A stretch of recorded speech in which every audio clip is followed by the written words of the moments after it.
very interesting. Awesome. So I think a topic that we've been starting to cover a bit, and is just a super interesting one in the world of search and re-ranking, are Listwise Rerankers. So I'd love to just kick it off by understanding how you test Listwise Rerankers and drowning in documents, and generally what you think about them. Yeah, yeah. So, I guess at the time, we see all these, results, and we were kind of sad. And so we were thinking, how can we get this robustness at the retrieval stage? And so, one thing we were trying is obviously Listwise came out at the time, and we basically were trying prompt-based Listwise. And the reason for prompt-based is because then we could take advantage of the latest and greatest at the time, frontier models, that were, I guess, behind APIs. And so we tried, I think, a sliding window based list-wise ranker. I forget the exact type. I think the lead author was a guy last name Sun. But basically, it has like a sliding window, and you're basically, moving across and basically re-ranking the list. And so we tried that with GPT-4o Mini as our backend. So not even like the best model at the time, but something still from like reasonably good. And then we basically gave it the list. I think we tried K equals 50, 100, 500, 1,000 or something like that. And it showed much, much better robustness. So not only did it have like a better initial, I guess, like jump at 50 and 100 as opposed to cross encoders, but it also stayed like that. And I think one of the reasons that for that was, like I think we talked about earlier, is when you do list-wise stuff, you're not assigning some random score like zero point 0.7 or something like that. You are actually you're given the document that it's much easier to be like, that's more relevant than that, more relevant than that, and rather than just give some random scoring of them in by itself. And so that's one reason we sort of thought like, hey, this looks like a lot better, and maybe why. Yeah, and I guess there's like two really interesting things here, because I guess like that's technically setwise re-ranking, right? Where you have the sliding window because you're not. I guess like just like technically, if you're like defining it like listwise re-ranking, I guess like you must see like the entire set all at once. And I guess Mm, yeah, I think actually, to be honest, I'm not as familiar with the set. I'm not super at the set wise and the list wise distinction. But I think that sounds right. I think the reason we did that was also because, well, I think it overcame context limitations, and also it's just like easier. I guess if you start processing smaller chunks, like this is the ordering, reorder it, and then you move across, and basically you should bubble up the best ones. yeah, no, I don't mean. I guess like Oh no. I'm really becoming a nerd about this kind No, of no, thing. no, So no, no. that's It's cool. I'm learning so much too. Actually, I'm loving to learn about the IR side of things more. Yeah, and there's another cool one from the Glasgow lab where they call it like top-down partitioning of this kind of thing, where they're so in order, because if you do that sliding window thing and it has to be sequential, that's the latency is just going to make that like Yeah. completely untenable. Whereas if you are able to just use long context for LLMs to re-rank, then that overcomes at least the latency sort of instant like rejection of this idea. But Hmm. the top down partitioning one is kind of cool, where you still have like kind of concurrent batches and you have a way to bubble it up. It's kind of like as we talk about these like multi-stage things. But yeah, I guess probably I want to dig further. Sorry for our audience and you. I'm coming back way back to something you said earlier, but you No had worries. mentioned like a prompting based approach to list size re-ranking, and I think this Hmm. is a really interesting one to zoom in further on, because like you have these models like from Jimmy Lin's lab where they're training, and the whole learning to rank world, they've been training these models that are like, Like Greg yeah, Zephyr. yeah, and yeah. Yeah. So I guess like just maybe if we could talk about how rank Zephyr differs from like just maybe like even like a DSPy tuned listwise Yeah. re-ranker. Yeah, so I think rank Zephyr, and I'm gonna put a big asterisk here. It's like I need to double check, but my understanding is basically they were fine tuning, I think, a 7B model to do the re-ranking. And I think sort of this is actually a question I've been thinking about more so is more broadly is like they do the fine tuning and they get great results. Uh, but how much of the I guess like learning signal should be embedded in weight updates as opposed to maybe even like prompts. So I remember I actually watched your tutorial using JEPA for list-wise ranking back in the day. Super informative, by the way.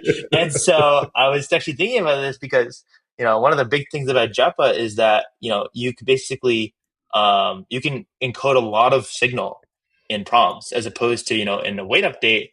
I guess these weight updates, how much signal you actually, how many steps you actually need. If I do one back prop, how much am I actually getting from this rich trajectory or rich something? And so, the prompt based ones, the benefit, of course, is that like you can use any backbone you want. uh, and maybe, and whether it's better or not kind of depends. Should the learning be embedded in the weights? In which case, a fine tuning approach may be better. Or, I think, the prompt based stuff. This is before JEPA, and even I don't know if did MePro even come out at the time, MePro V2, and all those things. But with all this new prompt based stuff, maybe it's better to just train it like that and have it in the prompt as well. So these are very interesting questions that actually I've been trying to ponder as well.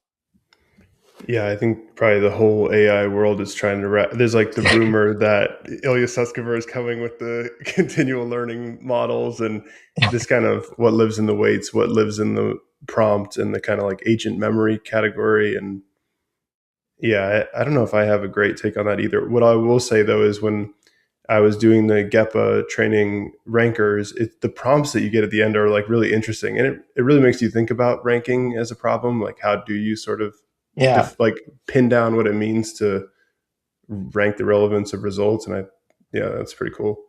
Yeah, I mean, also, I think like, nowadays, like, just being able to, being able to encode signal, like in like the way Jeppa does, in such a scalable way, I think is like so huge. Like, I think you don't even need, the nice thing is like, you don't even need that many, um, like samples to do these sort of things, right? Like, I think it's been burned into my memory. Like in the Java paper, you have the convergence of the GRPO very slowly, and then all of a sudden you just see a big spike for the Java one. And so I think with all this new age of like, showing that like, I guess that all these Java guys have been evangelizing that like, no, like prompt space updates is still learning. It's like with all these new sort of tiers and tranches of where you can do learning. I think the questions become much more complicated, much more interesting.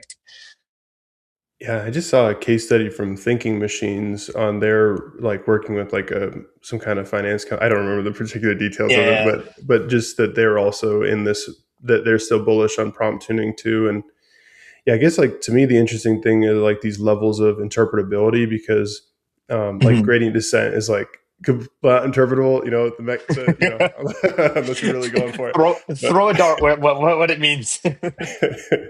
yeah, and then you've got sometimes with GEPA you could have like a really long optimized prompt, and that's almost uninterpretable too. Like because Yeah, I guess in theory you could have like an 8,000 token prompt or however much you want to do, yeah. and then having some kind of And normalization. and Yeah. it's funny you mentioned that because I think there was a study released by I think Melissa Pan and Berkeley about the measuring agents of production. I think one of the big things for why these prompt optimizations were not being done is just like you said, um, it's like almost like the one thing is like at the end of the day, even though it's a prompt, it's like really long, and I feel like a lot of people are like they have this weird attachment to like a prompt of like you know like this is I know when I write it this is what I want, but if I give it to and augments it, who knows what it's doing, and it's like an uncomfortable feeling. So I think it's something we have to navigate and sort of debate as like how much should we give the system to optimize and like while being more comfortable, or maybe we'll just be more, maybe eventually we'll be more comfortable with like the prompt being optimized away, and like maybe like I guess this is the whole DSPy thesis of like how do we express what we want, right? Uh, and uh, and yeah, this will be, I guess, interesting. Yeah, and I mean, it just like I guess just continuing to nerd out about this is when you're doing these metrics for ranking. There's kind of Hmm. this like sort of like NDCG as a metric. I think is cooked in terms Yeah. of like, but as like a learning signal, it's pretty solid because it's like Really? Oh, uh, interesting. I didn't know that. like if you're doing something like a rank Zephyr and it's going to be purely Okay. gradient based, then you just get Oh like a yeah. little more gradient from that. And Okay. then Yeah. I guess if you were to do the natural language translation, I mean you'd have to have like natural language explanations for why each Yeah. result is like slightly more. I Yeah. guess the combinatorics of that would probably be impossible, Yeah, but yeah. I think I mean I agree with you. I think like this is also one reason why we use recall mainly in our paper is NDCG is just like I feel like such a free language model metric of like when humans are reading it. And I think, I think there's going to be a larger comment of like what we have to rethink as a community of like who we're targeting, whether, if we're targeting these RAG things, and maybe we'll talk about it later, is like, is NDCG may not be the cause, recall even the right signal? How much correlation is there? And yeah, there's like a lot of thinking about what we should be targeting as a community. Yeah, I'm thinking about this problem all the time because we have like we have like hybrid search, which is like the vector search, and it's kind of about being as fast as possible and being able to Hmm. handle like really massive like production load, like especially like concurrent requests and that kind of thing. And then on the other side, we're working on this like search mode in our query agent, which is this kind of slower, more accurate search. And kind of trying to find the market for that second one is, I think, the more interesting thing to be doing. I'm going to go on a Yeah. tangent a bit here and say that I've just got my Mac Mini and like I've got like an agent in my office that's like doing work for me all day, and so Yeah. that and so that's I think I think to me that's like the third wave of these AI booms where it's like ChatGPT, Claude Code, and then I think OpenClaw. But then I think like if you don't mind me asking you, are you doing the Mac Mini agent working for you all the time? Have you crossed the tipping point on that? So I'm much more. I honestly, this is something I've like admire other people, and I need to get my game on really, agentifying my life. Yeah, on like one end you have Karpathy who turns off his lights with his agents. I'm not there yet, but I'm not on the other end where I still write code by hand. So I think I'm somewhere in the middle. So I have my Cloud Code going for me. I think as a grad student, I feel like I have to try and squeeze as much as I can. But I think I definitely have some more I can squeeze out. If that makes sense. So hey, if you want to give me some tips, I'll happily incorporate them. Yeah, that'll be my new. I see the people who set this up for. That's like a new, business hustle is like help people set up their Mac Mini. So, Exactly. anyways, New podcast idea for your listeners. How to agentify your life 101. yeah, awesome. So, coming